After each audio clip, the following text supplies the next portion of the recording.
Le président de la CEI, ce n'est pas lui qui participe aux élections. Il est commis pour organiser des élections transparentes. S'il adopte une telle attitude, cela signifie véritablement qu'il n'est pas au service d'élections justes et transparentes, qu'il est en mission. Il dit qu'il n'a pas le temps pour le faire. Oui, mais enfin, comment il n'a pas le temps pour le faire? Il doit avoir le temps pour le faire, puisqu'il est là pour le faire. Et s'il n'a pas le temps, c'est qu'il est incompétent, il doit dégager.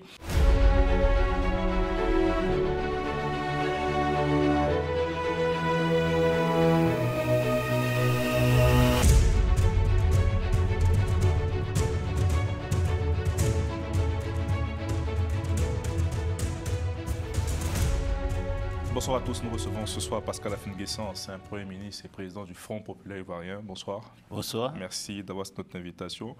Le PPACI, le PDCI ont claqué la porte de la CEI ce week-end. Le CEI à la Commission électorale indépendante. Comment vous avez accueilli cette nouvelle? Sans grande surprise, étant donné toutes les critiques qui ont été émises ces dernières semaines contre la CEI, je dirais même pas ces dernières semaines, depuis plusieurs mois, contre la CEI, il était tout à fait prévisible qu'à un moment ou un autre, les partis politiques décident de claquer la porte si les choses ne changeaient pas. Et est-ce que vous comptez leur emboîter le pas? Mais je crois que nous allons prendre la décision mercredi prochain. Voilà. Parce que vous avez un vice-président au sein de la CEI. Oui, bien sûr. Nous avons désigné une personnalité qui siège au sein de la CEI depuis plusieurs années. Très bien. Votre parti a récemment aussi audité la liste électorale, un grand travail à souligner. Quels sont les grands enseignements que vous avez pu tirer? L'enseignement principal, c'est que ce n'est véritablement pas une liste électorale qui peut nous conduire à des élections crédibles. C'est véritablement un document qui a été fabriqué de toutes pièces par le service informatique de la CEI, qui, je le rappelle, est dirigé par le représentant du chef de l'État au sein de la CEI. C'est lui qui, en fait, dirige la commission chargée de la liste électorale. Et lorsqu'on regarde la composition de ce document, on se rend compte que manifestement, ce n'est pas le fruit du recensement, mais d'une manipulation avec d'abord des enregistrements qui ne respectent pas les critères fixés par la loi. Il y a 13 critères pour se faire enregistrer sur la liste électorale et il y a plus de 70% des inscrits qui ne respectent pas ces 13 critères-là. Ensuite, il y a des mouvements d'électeurs incompréhensibles, des électeurs qui quittent certaines circonscriptions pour se retrouver dans d'autres. Or, un système informatique, c'est véritablement ce qu'on lui demande de faire qu'il fait. Donc, si des électeurs se retrouvent de Marcory à Djamé, ça veut dire qu'on a donné des ordres au système de muter tous ces électeurs-là, de faire tous ces mouvements de transhumance, parce que le pouvoir espère à la fois gagner la présidentielle, mais les élections législatives. Et donc là où ils sont en situation de faiblesse, ils essaient de limiter l'influence de leurs adversaires en faisant des mouvements de population dans les zones où ces adversaires-là sont bien positionnés. On fait des transferts de population de manière à réduire l'influence des partis politiques de l'opposition. Et donc il y a tout cela qui montre bien que c'est un document fabriqué de toutes pièces par les services informatiques qui ne respectent donc pas la réalité du terrain. Et donc, avec un tel document, on ne peut pas aller à des élections. C'est pour ça que vous appelez à une RLE, encore une révision de la liste électorale. Est-ce que vous espérez vraiment que cela se fasse parce que le président de la CEI reste ferme, droit dans ses bottes? Oui, mais le président de la CEI, ce n'est pas lui qui participe aux élections. Il est commis pour organiser des élections transparentes. S'il adopte une telle attitude, cela signifie véritablement qu'il n'est pas au service d'élections justes et transparentes, qu'il est en mission. Il dit qu'il n'a pas le temps pour le faire. Oui, mais enfin, comment il n'a pas le temps pour le faire? Il doit avoir le temps pour le faire, puisqu'il est là pour le faire. Et s'il n'a pas le temps, c'est qu'il est incompétent, il doit dégager. Et la liste qu'ils ont produite montre bien que la CEI est totalement discréditée. Non seulement elle était accusée de partialité, mais elle vient de démontrer qu'elle est incompétente. Parce que véritablement, cette liste électorale est un scandale. On ne peut pas, même au plan administratif, on ne peut pas maintenir une équipe qui produit un tel résultat. Ils ont montré qu'ils sont incompétents et qui ne mérite pas de diriger la commission électorale indépendante. Et donc, il faut qu'ils dégagent. Et je ne comprends pas comment ils peuvent s'entêter à rester, alors qu'ils ont fait la preuve véritablement que, ne serait-ce qu'au plan administratif, ils sont totalement incompétents. Voilà. Donc, je ne crois pas qu'il y ait une chance pour eux. Le gouvernement, on vous accuse de ne pas respecter les institutions en claquant la porte à chaque fois, en pointant du doigt indéfiniment la CEI. Mais si les institutions sont crédibles, pourquoi on les désavouerait? Pourquoi on ne travaillerait pas si nous nous rendons compte que ces institutions respectent les droits des uns et des autres et travaillent dans la transparence, travaillent dans l'impartialité? C'est ce que nous souhaitons, ni plus ni moins. Nous ne voulons pas d'une CEI au service de l'opposition, mais nous ne voulons pas non plus d'une CEI au service du parti au pouvoir. Et donc voilà le problème qui se pose en Côte d'Ivoire comme dans beaucoup de pays africains, où ces institutions qui sont chargées à arbitrer les élections se mettent au service du parti au pouvoir et sont à la source de tous les problèmes que nous connaissons. Alors certains pensent que l'opposition devrait se laisser faire, l'opposition devrait accepter la fraude, devrait accepter d'être manipulée, devrait accepter d'accompagner le parti au pouvoir. Non, nous sommes au service de la démocratie, nous voulons construire des États modernes, démocratiques, des institutions fortes, légitimes. Donc notre première bataille, c'est que véritablement les règles démocratiques soient respectées, que les élections se déroulent dans la transparence, de manière à ce que ceux qui gagnent sont véritablement ceux qui ont été le choix du peuple de Côte d'Ivoire en particulier. Et donc c'est ce combat-là que nous menons. Et si finalement vos requêtes n'étaient pas entendues, que comptez-vous faire? Est-ce que vous envisagez une nouvelle désobéissance civile, par exemple? Ben, c'est l'avenir qui le décidera. Cela ne relève pas de ma seule compétence. C'est l'avenir qui le décidera. C'est la posture du parti au pouvoir qui décidera de la suite des événements. Vous avez décidé de rejoindre la coalition pour l'alternance pacifique Cap Côte d'Ivoire. Pourquoi avez-vous fait ce choix? Or, nous n'avons pas décidé de rejoindre. Nous avons fondé. Enfin, voilà, nous avons fondé avec d'autres partis politiques. une plateforme parce qu'effectivement, l'union fait la force. Nous avons les mêmes préoccupations. Nous nous battons pour que les élections soient transparentes. Donc, je crois que la moindre des choses, c'est de mutualiser nos efforts pour atteindre notre objectif. Mais vos détracteurs vous accusent de vaguer de coalition en coalition, de ne pas avoir de réel but. Non, je crois qu'ils se trompent d'analyse. Nous ne vaguons pas de coalition en coalition. Nous travaillons pour la paix, pour la réconciliation, pour la démocratie. Et donc tout ce que nous faisons, c'est orienté vers cela. Lorsque nous parlons de partenariat avec le parti au pouvoir, retenez bien qu'il s'agit d'un partenariat pour la réconciliation nationale et la cohésion sociale. Lorsque nous nous mettons ensemble avec les partis de l'opposition, comme en 2020 et comme cette année, nous nous battons pour la démocratie en Côte d'Ivoire. Pour nous, ce ne sont pas les individualités ou les partis politiques qui sont importants, c'est l'objectif. Si nous pouvons faire la démocratie avec tel ou tel parti, nous sommes engagés. Donc, avec le parti au pouvoir, nous avons tenté une expérience, de les amener à justement éviter ce qui est en train de se dérouler. C'est-à-dire, travaillons ensemble à régler tous les problèmes qui peuvent demain être source de conflits à l'occasion des élections. Donc, travaillons ensemble à réconcilier les Ivoiriens, à renforcer la cohésion sociale, de manière à ce qu'à l'occasion des élections, nous n'ayons plus de débat, ni sur la CEI, ni sur le code électoral. C'est ce qui est le contenu de la réconciliation nationale. Ils n'en ont pas voulu.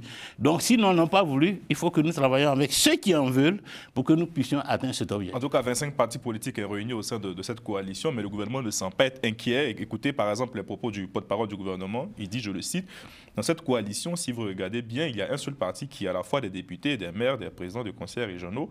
Il y en a un deuxième qui a peut-être des députés, mais tout le reste est quasiment inexistant sur la scène sociopolitique. » Que répondez-vous au porte-parole du gouvernement? Je crois qu'il se trompe d'analyse. Un seul parti peut faire l'alternance. Parce que ce qui est important, c'est le message porté par ce parti et son écho dans l'opinion nationale. Si ce message est épousé par 70-80% des Ivoiriens, lui seul peut faire l'alternance. Donc ce n'est pas le fait qu'il y ait 3 ou 4 partis importants, mais quel est l'idéal qui est porté, quelle est la cause qui est défendue par cette plateforme? Est-ce que cette cause a un écho dans l'opinion? Or, aujourd'hui, 80% au moins des Ivoiriens veulent le changement. 80% des Ivoiriens rejettent la politique du RHDP parce qu'elle a été véritablement désastreuse pour la Côte d'Ivoire. Aussi bien sur le plan humain, surtout sur le plan humain, 15 ans après, et avec plus de 200 000 milliards de ressources mobilisées en 15 ans. 200 000 milliards. Pas 200 milliards, ni 2 000 milliards. 200 000 milliards qui ont été mobilisés au profit de ce pays, de ce régime. Quel est le résultat? C'est que l'indice de développement humain a reculé, l'espérance de vie a reculé, la pauvreté s'est étendue, la misère, les injustices, l'insécurité est généralisée, insécurité alimentaire, insécurité physique, insécurité juridique, insécurité financière. Donc, c'est tout cela, c'est pour tout cela que les Ivoiriens veulent le changement aujourd'hui. Et ce désir de changement est partagé dans toutes les régions, dans toutes les couches socio-professionnelles. Même ceux qui ont soutenu ce régime depuis et toujours, ils sont encore parmi les plus désireux du changement en Côte d'Ivoire. Et donc, c'est cela qui est la réalité. Il ne faut pas regarder s'ils sont 3 ou 4 qui sont rassemblés dans cette plateforme. Mais quelle est la situation, quel est l'état d'esprit des Ivoiriens aujourd'hui? Et c'est parce qu'ils le savent qu'ils ne veulent pas d'une élection transparente. Ils savent qu'ils sont minoritaires. Ils savent que si les élections sont transparentes, ils seront battus dès le premier tour. C'est pourquoi ils s'accrochent.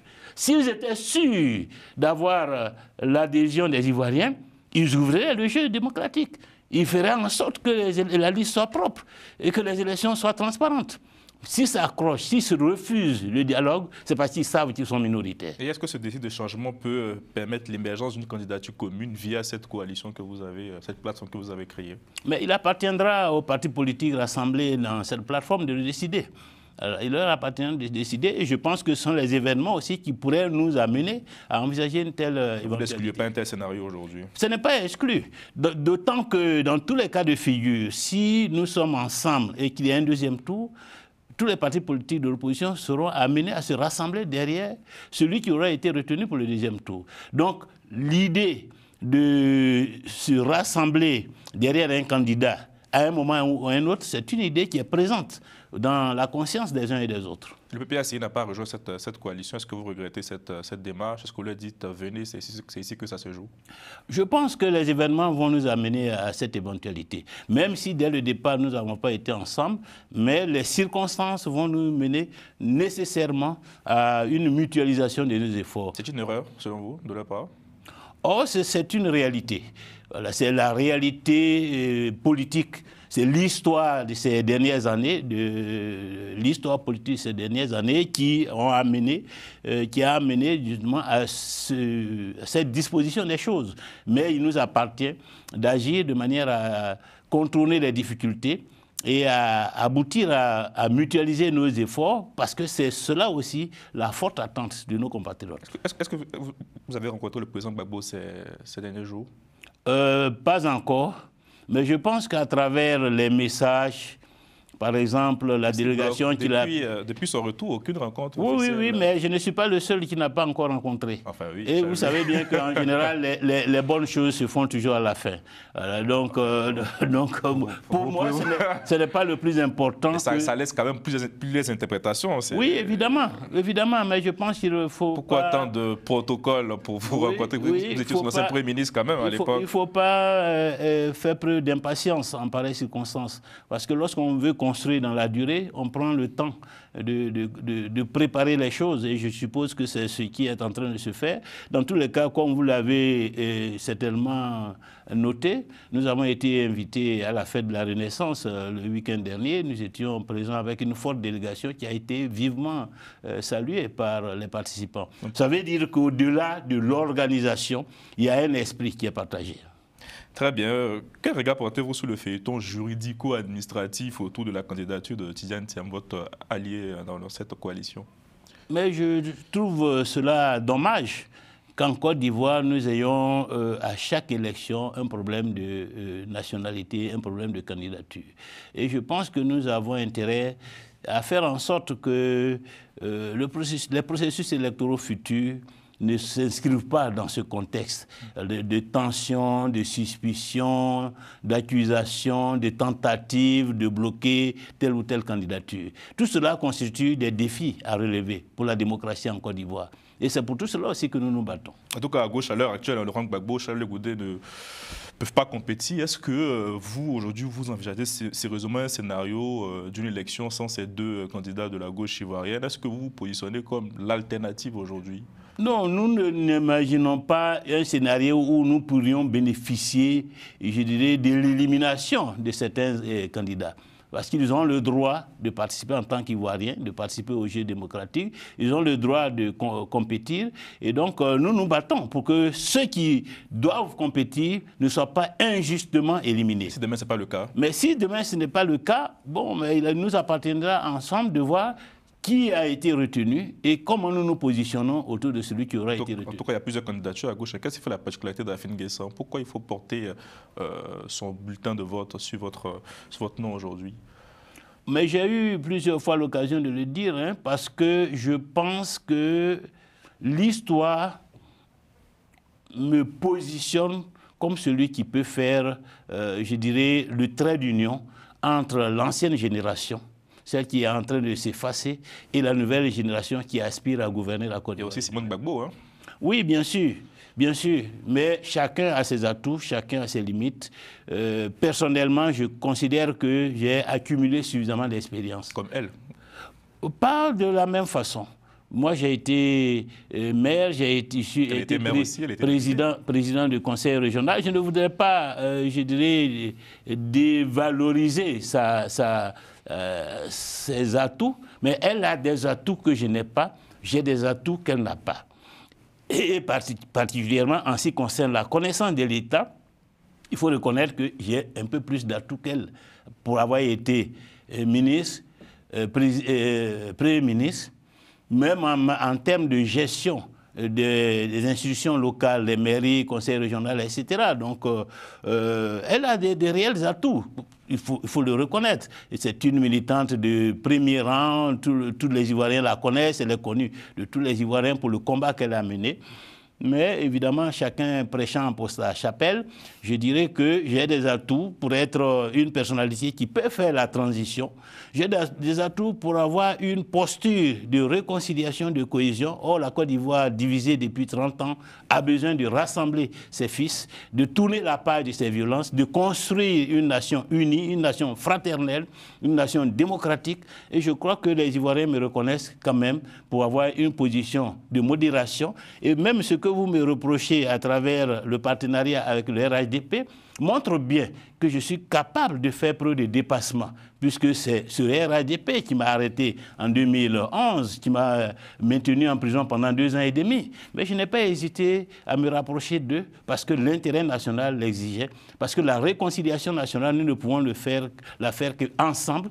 Et donc, je pense que cette posture, elle est désirée par de nombreux Ivoiriens. Et puis, je connais le pays. Depuis 30 ans, je suis dans la vie politique nationale. J'ai parcouru tout l'ensemble de la Côte d'Ivoire. Donc, je crois que, logiquement, cette posture, ses atouts, ses capacités sont aujourd'hui nécessaires pour permettre à la Côte d'Ivoire de repartir sur de nouvelles bases et de construire une nation fraternelle, une économie dynamique et puis des institutions fortes. En tout cas, les Ivoiriens trancheront en octobre prochain. Comment va le FPI? Ben, nous faisons notre petit bonhomme de chemin. Nous construisons avec les moyens de bord. Nous n'avons pas beaucoup de moyens. C'est notre principal handicap. Mais malgré cela, nous maintenons, grâce à nos talents respectifs, de maintenir notre présence sur le chiquier, de préparer l'échéance électorale. Parce que dans cette compétition, c'est vrai que l'argent a une grande importance, mais les idées aussi. On peut ne pas avoir beaucoup d'argent, mais avoir davantage d'idées. Or, ce sont les idées qui font évoluer le monde. Après la fronde de la dernière fois au Congrès, est-ce que le parti est désormais uni? Oh, vous savez, en Côte d'Ivoire, ce qui est important, c'est la relation avec le peuple. Le projet dont on est porteur et son écho dans l'opinion. Parce que l'élite politique aujourd'hui en Côte d'Ivoire est une élite éclatée.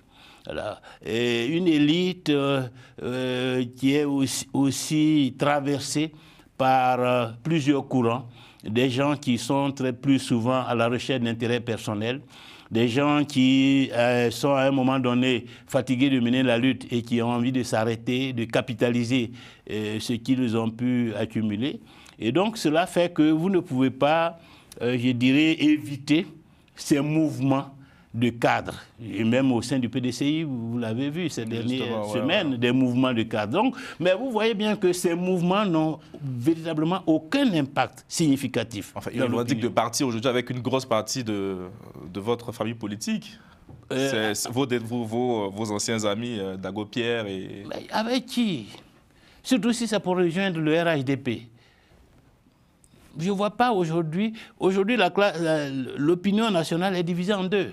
Il y a ceux qui sont avec le RHDP et puis ceux qui pensent que le RHDP, après 15 ans, doit passer la main, que cela est suffisant, que le bilan n'est pas à la hauteur des attentes.